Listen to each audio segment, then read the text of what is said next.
Os eurodeputados de direita e conservadores festejaram a rejeição da Lei de Recuperação da Natureza na votação terça-feira na Comissão do Ambiente, apesar desta ser uma peça central para o Pacto Ecológico Europeu.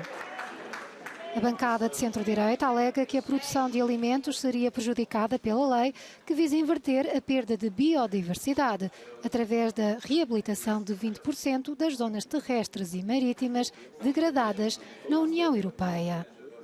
Esses eurodeputados alegam que é preciso fazer um estudo de impacto ambiental e exortam a Comissão Europeia a apresentar outro texto depois desse estudo. The baseline of the proposal was not good made. It's a very, very bad proposal. We don't know what happens in the different member states with this proposal. We have no clear impact assessment to food security, and so the basic is not very good. And so we said we need a good baseline to have a good proposal for nature restoration. And I'm very sad that we have to go to this point, and Vice President Timmermans doesn't realize in the last 9 months that he made a bad proposal, took it back and make a better one. I'm very sad about this.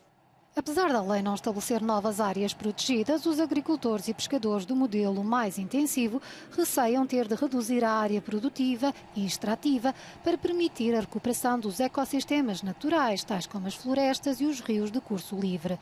Já os defensores da lei, nas bancadas progressistas, recordam que a União Europeia se comprometeu a baixar até 2050 as emissões poluentes para um nível em que são neutras, porque a natureza não tem problema em as absorver. I think it is in danger. We will not reach our targets for biodiversity, for soil health, for healthy rivers, oceans, land. We will not reach our targets for sustainable agriculture, and we will also not reach our climate targets, because we need about 10% of the emission reduction which is enshrined in the climate law is supposed to come from ecosystems which absorb carbon. If we do not protect them, if we do not strengthen them by restoring them, we will not reach our climate targets. O texto será agora votado em plenário em julho e, se não passar, terá de se esperar pelas próximas eleições europeias para relançar a legislação.